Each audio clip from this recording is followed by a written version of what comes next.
En este gráfico podemos observar el circuito entre las reservas grasas a nivel del tejido adiposo secretando leptina y cómo la leptina va a ir a ejercer su efecto a nivel hipotalámico a través de la inhibición de los péptidos orexigénicos con el neuropéptido Y a la cabeza y la proteína agouti, una proteína que está incrementada en los pacientes con obesidad, donde hay una disminución de la saciedad, las orexinas y la galanina dentro del grupo de los orexigénicos, y va a hacer una estimulación para llegar a lo que es la saciedad con estimulación del péptido con los transcriptos regulados de cocaína y anfetaminas, con la hormona melanocito estimulante, el GLP-1 que ya hemos hablado, la hormona liberadora de corticotrofina y la hormona liberadora de tirotrofina.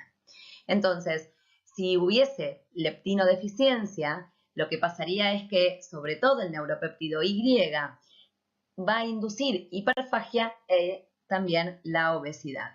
Por lo tanto, este circuito cierra la comunicación, el cross-talking que mencionamos antes entre el tejido adiposo y el sistema nervioso.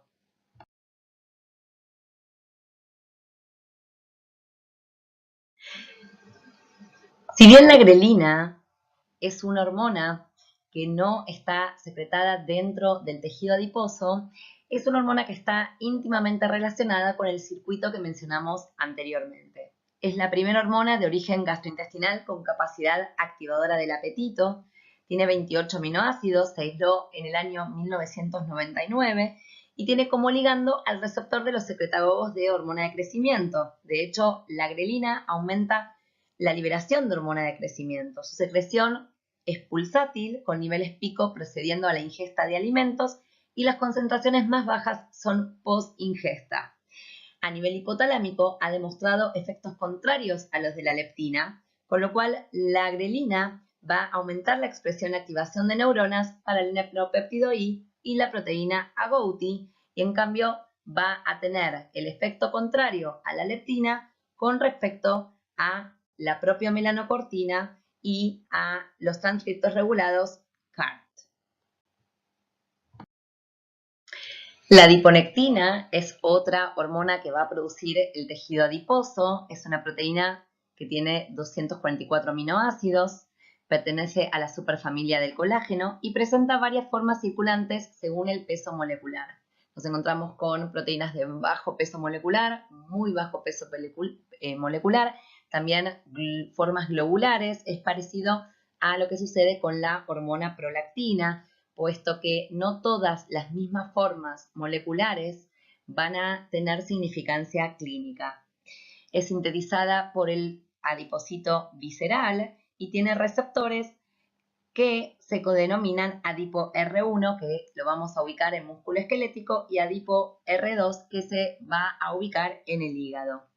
Su mecanismo de transducción es por fosforilación de la AMP quinasa, y la adiponectina va a aumentar la sensibilidad a la insulina. ¿Cómo lo va a hacer? Bueno, por empezar, en el músculo esquelético va a aumentar la fosforilación del receptor de insulina y de los IRS, lo que va a favorecer la insulinosensibilidad, como recién mencioné, y va a aumentar la captación de glucosa por estímulo del GLUT4. Tanto a nivel vascular como a nivel hepático tiene un efecto protector. Por un lado, en el hígado disminuye la glucemia por inhibición hepática de la glucosa. A su vez, en el tejido adiposo va a estimular la lipoproteína lipasa produciendo lipólisis, y a nivel del endotelio vascular va a inhibir la expresión de las distintas moléculas de adición, va a activar a la enzima óxido nítrico sintetasa, va a inhibir la inducción del factor nuclear kappa beta por parte del factor de necrosis tumoral beta, y va a suprimir la expresión de factores de crecimiento. Por lo tanto, va a tener un efecto benéfico. Esto es materia de estudio. Se han manejado varias hipótesis sobre la adiponectina para el tratamiento de pacientes con diabetes debido a los beneficios que podía tener en esta patología.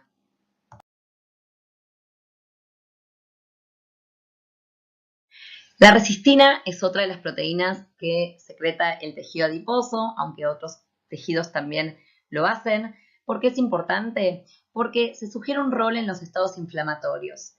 La resistina actúa a través de dos receptores, el receptor Toll-like 4 y la proteína asociada adenilciclasa tipo 1. Y lo que se ha visto es que a través del receptor Toll-like 4 contribuye a la expresión de quimoquinas y a la formación de monocitos en la respuesta inflamatoria de la ateroesclerosis, una de las complicaciones más importantes en los pacientes con obesidad y diabetes. Por lo cual se sugiere que tiene un rol en los estados inflamatorios, tiene una correlación positiva con la proteína C reactiva, va a aumentar la producción hepática de glucosa con aumento de la glucemia en ayunas, va a disminuir la expresión de óxido nítrico, por lo cual va a favorecer un estado de inflamación a nivel del endotelio. Entonces, todo esto la convierte también en materia de estudio de las proteínas que genera el tejido adiposo para las complicaciones que tienen los pacientes con obesidad y con diabetes. Otra proteína secretada por el tejido adiposo es la adipsina, también llamada factor del complemento D. Se encuentra implicada en la activación enzimática de otra proteína que interviene en la regulación del balance energético. Se investiga si podría llegar a tener una función protectora de la célula beta, pero a su vez se encuentra elevada en la obesidad, por lo tanto también es materia de estudio de los pacientes con diabetes.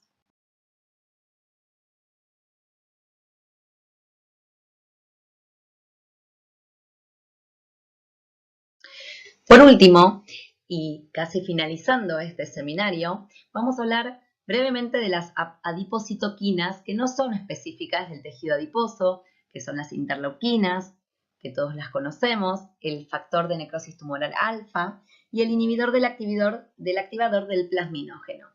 Todos estos son péptidos señalizadores, mediadores químicos, que se producen como respuesta a la agresión de un tejido y causan una respuesta inflamatoria.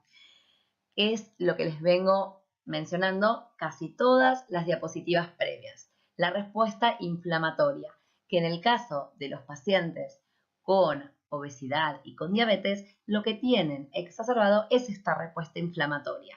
Y las interleuquinas y el factor de necrosis tumoral y el inhibidor del activador del plasminógeno van a contribuir a esto. La interleuquina 1 media la respuesta inflamatoria a través de la expresión de moléculas de hesión, con lo cual va a estimular la proliferación del músculo liso durante la aterogénesis.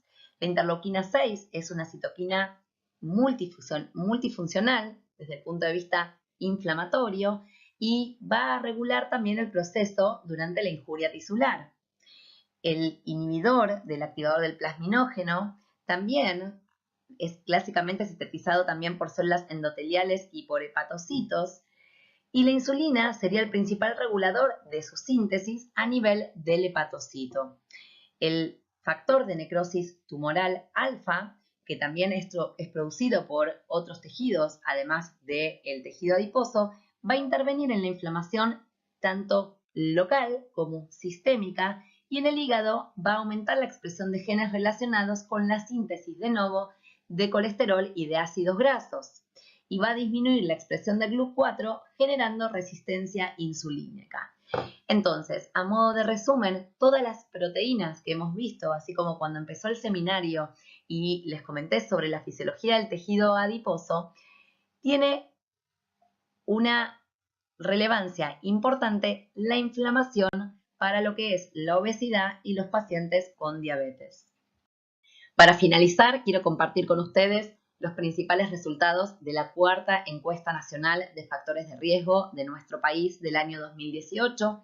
Esta encuesta se publicó el año pasado y quiero mostrarles el cuarto ítem de este cuadro, que es el exceso de peso, como sobrepeso más obesidad según el índice de masa corporal. Y el porcentaje en el 2005 de nuestra población era un 49%, una cifra alarmante que aún más lo es al año 2018, que fue aumentando hasta llegar a 61,6%. Es importante saber que las cifras aún para las proyecciones a futuro son mucho mayores. Contamos hoy en Argentina con un 12% de población con diabetes, y esto hace que nosotros tengamos la obligación como profesionales de la salud de conocer la fisiología del cross-talking entre el páncreas, el tejido adiposo sobre todo este último, que es muy importante en los procesos de inflamación que generan estas dos patologías, tanto la obesidad como la diabetes, para poder encararlos con un buen diagnóstico y un buen tratamiento en el futuro. Les dejo el link de la encuesta nacional ahora en la última diapositiva con mi email por si tienen alguna duda o alguna consulta. Muchas gracias.